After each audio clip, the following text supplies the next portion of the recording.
2020년이 됐습니다. 아직은 좀 낯선 숫자인데요. 2020이라는 숫자가요.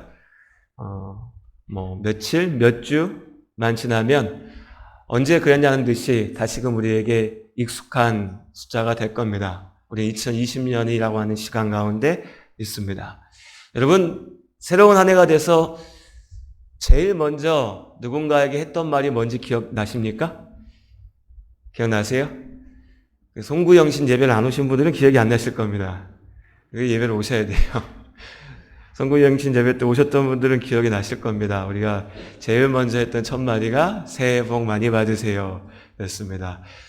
다시 한번 해볼까요? 옆에 계신 분들 인사 한번 나누죠? 새해 복 많이 받으십시오. 인사, 새해 복 많이 받으십시오. 예, 새해 복을 많이 받으셔야 됩니다.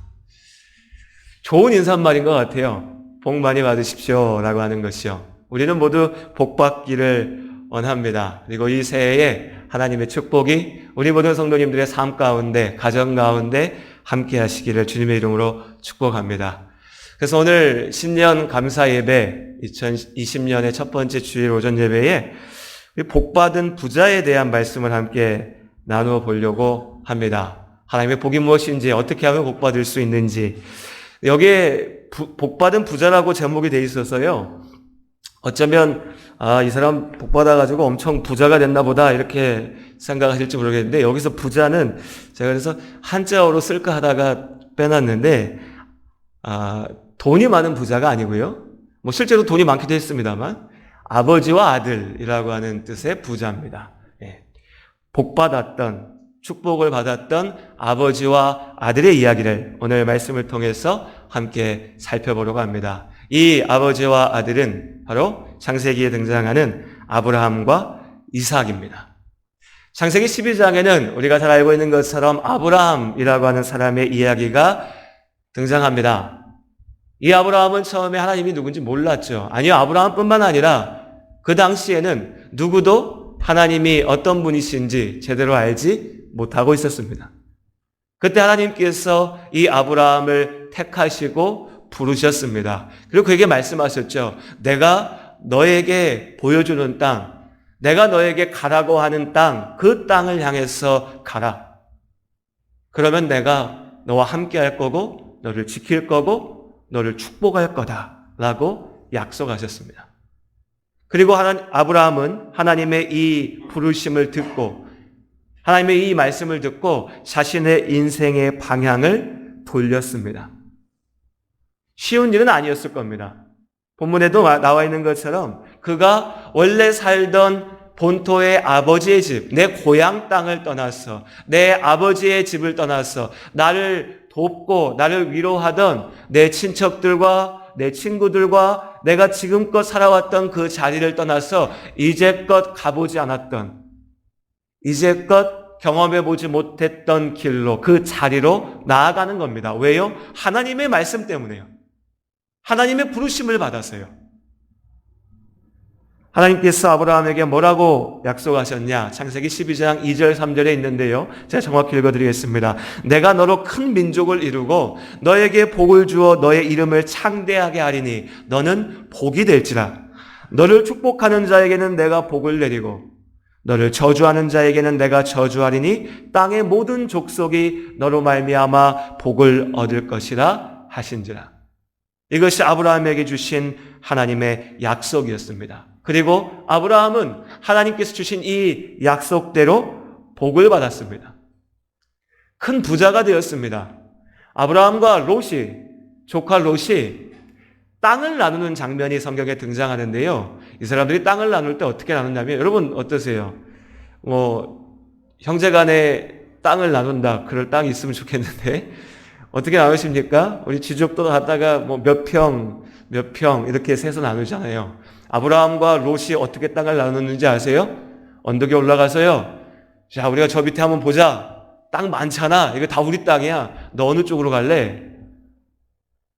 롯이, 조카가, 나 동쪽 땅이 좋아 보여요. 그러니까 너 동쪽 네 거, 나는 서쪽 내 거. 이 정도 스케일은 돼야 부자지 않겠습니까? 예. 눈에 보이는 건 다 내 땅. 이렇게 된 겁니다. 그 정도로 아브라함은 복을 받았습니다. 큰 부자가 되었죠. 대를 이을 아들도 자식도 얻게 되었습니다. 하나님께서 약속하신 대로의 축복이 아브라함의 삶 가운데 함께하였습니다. 그리고 오늘 창세기 26장에 이 아브라함의 아들로 하나님의 약속의 아들로 주셨던 이삭의 이야기가 등장합니다. 그리고 하나님께서는 이삭에게도 마찬가지로 약속하십니다. 오늘 3절과 4절의 말씀인데요. 우리 함께 읽어볼까요? 3절과 4절에 있는 말씀을 함께 읽도록 하겠습니다. 이 땅에 거류하면 내가 너와 함께 있어 내게 복을 주고 내가 이 모든 땅을 너와 내 자손에게 주리라. 내가 내 아버지 아브라함에게 맹세한 것을 이루어 내 자손을 하늘의 별과 같이 번성하게 하며 이 모든 땅을 내 자손에게 주리니 내 자손으로 말미암아 천하 만민이 복을 받으리라. 아멘. 아버지 아브라함에게 하셨던 말씀과 아주 흡사한 유사한 같은 말씀을 아들 이삭에게도 주십니다. 오늘 2절부터의 말씀에 보면 이삭아 지금 네가 가고 싶은 길로 가지 말고 내가 너에게 가라고 한 땅, 그 땅에 가서 살아라. 그러면 내가 너의 아버지 아브라함에게 약속한 것처럼 너에게 그 땅을 줄 것이고 복을 줄 것이고 너에게 무수히 많은 자손을 줄 것이다. 너를 통하여서 내 자손을 통하여서 온 땅이 온 나라가 복을 받을 것이다 라고 약속하십니다. 그리고 이삭에게 주신 이 약속 또한 하나님께서 분명하게 이루셨습니다. 12절부터 13절 말씀 같이 한번 읽어볼까요? 창세기 26장 12절 13절입니다. 이삭이 그 땅에서 농사하여 그 해에 100배나 얻었고 여호와께서 복을 주심으로 그 사람이 창대하고 왕성하여 마침내 거부가 되어. 그럼 100배입니다. 100배. 100배 수익. 100배라고 하면 안 와닿잖아요. 우리 요즘 퍼센트로 얘기하니까요. 1000%의 수익률이요. 어마어마한 겁니다. 이삭에게 하나님께서 이 큰 축복을 주셨습니다. 이삭도 그래서 엄청난 부자가 되었고요. 아버지는 물론 아들이 둘이었지만 그 중에 내 정실 부인 아내에게 얻은 아들이 이삭 하나였다면 이삭은 두 명의 아들 에서와 야곱이라고 하는 두 명의 아들을 얻게 됩니다. 그래서 아브라함에게 주셨던 민족의 축복을 이어나가게 되죠. 이처럼 아브라함과 이삭, 아버지와 아들이 연이어서 하나님의 축복을 받게 됩니다. 그런데 이렇게 복받은 아브라함과 이삭, 이 아버지와 아들의 삶에는 그렇게 복받았으니까 아무런 문제가 없었을까요? 성경에 분명히 이들은 복받았지만 큰 부자가 되었고 형통하였고 자녀의 축복도 받았지만 하지만 이들의 삶 가운데 분명히 고난과 아픔과 어려움이 있었습니다. 마치 인생이라고 하는 것이 같지만 다르고 다르지만 같다고 하는 것을 상징적으로 우리에게 보여주시듯이 아브라함과 이삭의 삶은 참 많은 부분에 닮아 있으면서도 달랐고요. 다르지만 같았습니다. 하나님께서 그들에게 약속하신 것이 같았고 그들이 그 약속 안에서 축복받은 것이 또한 같았지만요. 다른 한편으로 그들이 그 축복의 자리에서도 이겨내야 됐던, 도전해야 됐던 아픔들 역시도 참 비슷한 모습으로 보여집니다. 아브라함을 하나님께서 부르신 그 땅, 축복의 땅이었지만 그 축복의 땅에도 기근이 듭니다. 창세기 12장의 말씀입니다. 기근이 든 그 땅을 피해서 아브라함이 이집트 땅으로 잠깐 옮겨갑니다. 그리고 여러 가지 어려움들을 경험하게 되죠. 기근을 피해서 갔더니 아내를 빼앗길 위기에 처합니다. 목숨의 위협을 받기도 합니다. 오늘 이삭에게도 비슷한 일이 벌어집니다. 블레셋 사람들이 자리를 잡고 터를 잡고 머물게 되는 그 땅 지역으로 갔더니 이삭이 여러 가지 어려움을 이겨내야 되는 도전들이 생기게 됩니다. 아브라함이나 이삭이나 하나님의 약속 안에 사는 삶이었으나 그 삶 가운데 어려움이 있었습니다. 왜냐하면 그들은 이방인이었고 나그네였기 때문입니다. 그들의 삶은 그 땅에서 이 세상 가운데 여전히 나그네였습니다. 어려움 가운데 하나님께서 그들을 지키셨지만 다르게 얘기하면 하나님께서 그들과 함께하지 않으시면 살할 수 없는, 이겨낼 수 없는 그런 자리 가운데 하나님께서는 그들이 있게 하셨습니다. 그래서 우리는 아브라함과 이삭의 삶을 바라보면서 복이라고 하는 것이 무엇인가에 대해서 생각해 보게 됩니다. 돈이 복이라면 아브라함과 이삭은 분명히 복 받았습니다. 자녀가 복이라면 아브라함과 이삭은 복 받았지요. 그런데 그저 돈이 복이 아니라고 하는 것을 우리는 너무나 잘 알고 있습니다. 그런 뉴스가 무슨 가치가 있어서 나오는지 저는 잘 모르겠는데 어제 문득 보다 보니까요. 기사 중에 하나가 이건희 회장이 다음 주인가 생일이래요. 근데 생일이 중요한 게 아니라 병상에 누워있는 지가 7년째, 제 기억이 맞는지 모르겠는데 7년째가 됐다고 합니다. 다들 아시는 것처럼 대한민국에서 제일 부자입니다. 그런데 7년 동안 병상에 누워 있습니다. 진짜 아프냐, 그렇지 않냐, 살아있냐, 죽었냐, 온갖 말들이 무성하지만 그 말이 무성하다는 것 자체도 포함해서 그의 삶이 부자니까, 돈 많으니까 복받은 삶이다 라고 이야기하는 수 있을까? 어떤 사람은 그렇게도 얘기할 겁니다. 어쨌든 돈 많잖아. 부자야. 복받았어. 하지만 아무리 생각해도 저는 그 인생은 복받은 인생으로 보이지가 않습니다.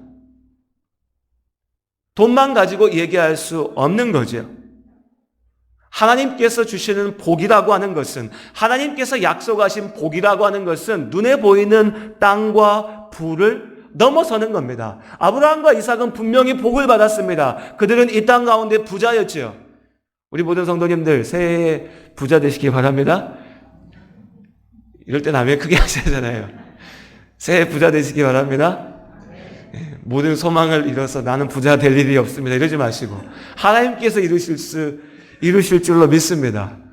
그런데 아브라함과 이삭의 참된 복은 그 돈에, 그 부에, 그 땅에 있는 것이 아니었다는 거죠.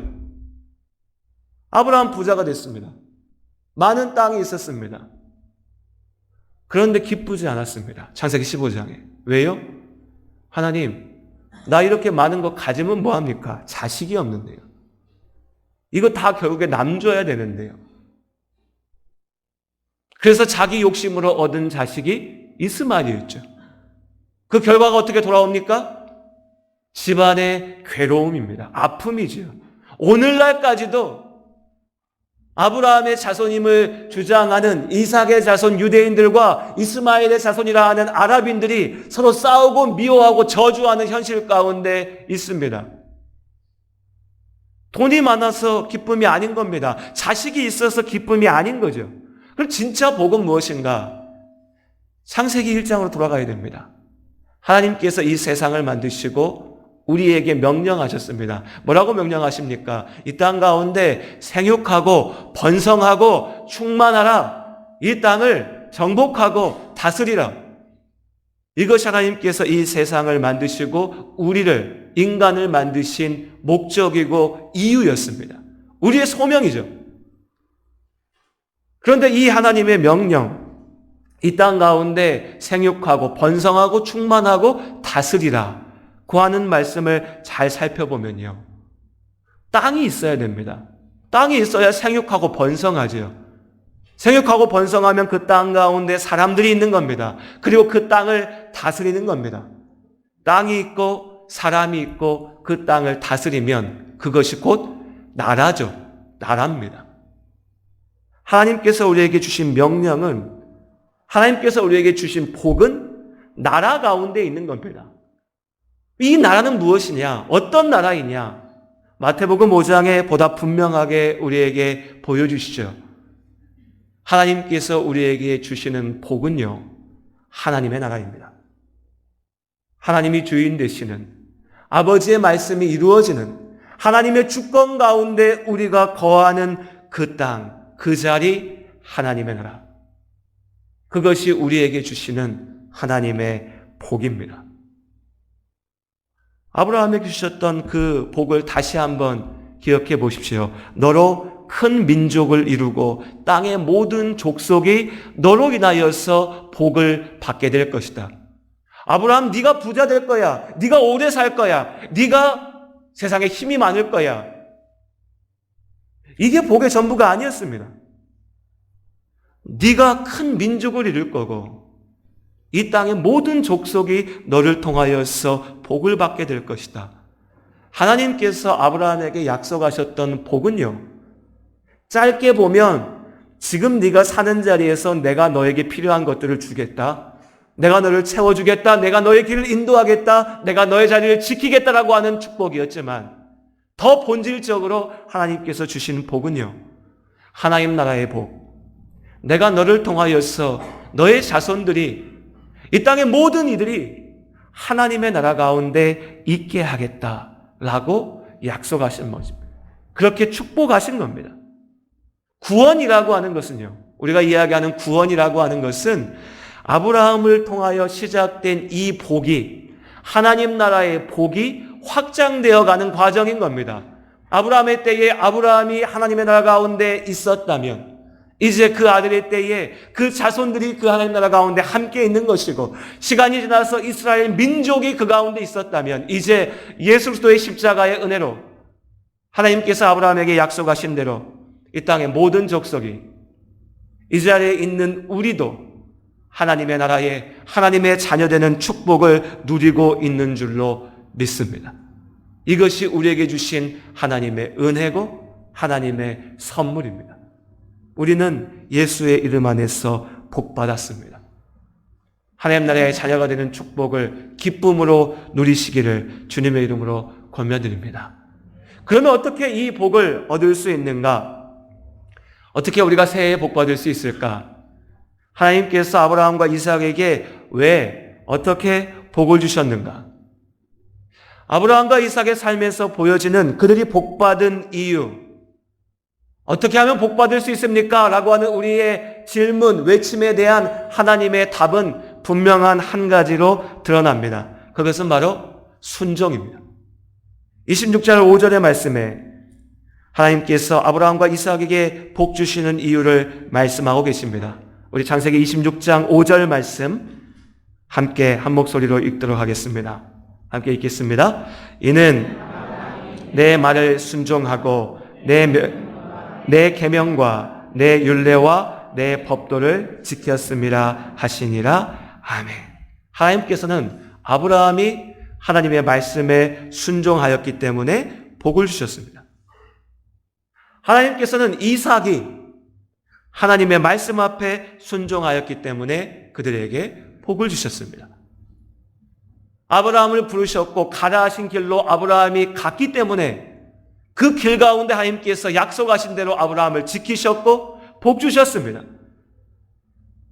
아버지 아브라함에게 약속한 대로 이삭에게도 말씀하셨고, 이삭이 또한 아버지의 믿음을 보고 아버지의 삶을 보고 그 하나님의 명령 앞에, 부르심 앞에, 하나님의 뜻 가운데 순종하였기 때문에, 그래서 하나님의 길을 걸어갔기 때문에 이삭에게도 또한 100배의 축복을 주시고 그의 삶 가운데 함께 하신 줄로 믿습니다. 그렇게 부자의 아버지와 아들의 대를 이은 순종 가운데 하나님께서 축복하셨고 약속하신 대로 그들이 믿음의 조상이 되었어. 오늘날 우리가 아브라함의 삶을 보며 이삭의 삶을 보며 하나님의 나라의 백성이 되는, 하나님의 자녀가 되는 영광을, 그 축복을 누릴 수 있는 열쇠를 주신 것입니다. 그 열쇠가 여기 있습니다. 순종이죠. 하나님의 말씀 앞에 순종하는 겁니다. 우리가 하나님의 말씀을 몰라서 순종을 못할까요? 그렇지 않습니다. 여러분, 성경을 얼마나 아십니까? 제가 우리 성도님들과 대화를 하면서 항상 깨닫게 되는 것은 생각보다 우리 성도님들이 성경을 참 많이 모르신다는 겁니다. 예. 내가 너무 과대평가하고 있었구나 하는 걸 깨달을 때도 있습니다. 하지만 또 한 가지 분명하게 확신하는 것은 무엇이냐면 하나님께서 우리에게, 우리 모든 성도님들에게 구원에 이르기에 충분한 주의 진리를 알고 기억하게 하신 줄로 믿습니다. 여러분 스스로 한번 질문 던져보십시오. 하나님의 말씀을 몰라서 순종하지 않으십니까? 그렇지 않습니다. 우리 어릴 적에 주일학교에서 듣고 배웠던 이야기들, 교회 와서 몇 달, 1년, 단 몇 번의 설교만 들어도 내가 어떻게 살아야 될지 큰 방향은 보입니다. 몰라서 순종하지 않는 게 아니죠. 믿음 없기에 순종할 수 없는 겁니다. 하나님께서 아브라함에게 주셨던 명령은 아주 단순했습니다. 너 고향 떠나서 내가 가라고 한 그 길로 가면 돼. 단순한 명령이었습니다. 이삭에게 주신 명령도 마찬가지죠. 내가 너에게 있으라고 한 그 땅에 있어라. 딴 데 가지 말고. 어렵지 않았습니다. 그런데 왜 아브라함과 이삭만 이것을 할 수 있었을까요? 왜 하나님께서 그들을 특별하게 세우셨고 우리 앞에 믿음의 조상으로 있게 하셨을까요? 그들이 그 하나님의 말씀을 믿었기 때문입니다. 나그네의 삶을 살아야 되지만, 그래서 겪고 이겨내야 될 어려움과 아픔도 있지만, 그럼에도 불구하고 하나님의 약속을 믿은 것입니다. 내가 아버지께서 가라 하신 이 길을 갈 때 나를 지키실 것이다. 나를 붙잡으실 것이다. 나와 함께 하실 것이다. 나의 길을 여실 것이다. 아브라함은, 이삭은 이것을 믿었습니다. 믿고 걸음을 내디딘 것이지요. 그들이 믿음의 걸음을 내디딜 때 하나님께서 그들의 자리를 지키신 줄로 믿습니다. 우리의 문제요? 몰라서가 아닙니다. 몰라서가 아닙니다. 알지만, 들었지만 믿지 않는 것입니다. 믿지 않으니까 걸음을 내딛지 못하는 거고요. 믿지 않으니까 하나님께서 가라고 하신 길로 가지 않는 겁니다. 그 길로 가지 않으니까, 순종하지 않으니까 주시겠다고 약속하신 그 축복을 눈앞에 듣고도 받지 못하는 거죠. 믿지 않으며, 순종하지 않으면서 계속해서 인생의 어려움 속에 쳇바퀴 돌면서 근심하고 괴로워하고 아파하고, 그 근심과 걱정과 아픔을 풀기 위해서 세상의 즐길 거리를 쫓아가고, 사람들 안에서 유익을 찾으려고 하고, 그 안에서 답을 찾아보려고 하고, 술 취해서 잊어버리려고 하고, 그러면서 하나님 앞에 나와서는 그냥 나한테 복 달라고, 왜 나한테 복 안 주시냐고 한탄하는, 여러분, 이 어리석은, 이 괴로운 악순환의 고리를 이 새해에는 끊을 수 있기를 소원합니다. 그 시작은요, 믿음입니다. 믿으시기 바랍니다. 하나님의 약속을 믿으시기 바랍니다. 주님의 붙잡으심을 믿으시기 바랍니다. 그 믿음 안에서 아버지의 말씀대로 살아보십시오. 도전해 보십시오. 그 길 가운데 하나님께서 우리에게 아브라함에게 주신 대로, 이삭에게 주신 대로, 우리에게 약속하신 그대로 우리를 지키시고 항상 함께 하시며 100배의 축복을 주실 줄로 믿습니다. 2020년 우리가 함께 나아가는 이 한 해 동안 이 하나님의 은혜와 축복이 우리 모든 성도님들의 삶 가운데 가득하시기를 다시 한번 주님의 이름으로 축복합니다. 그리고 우리 오늘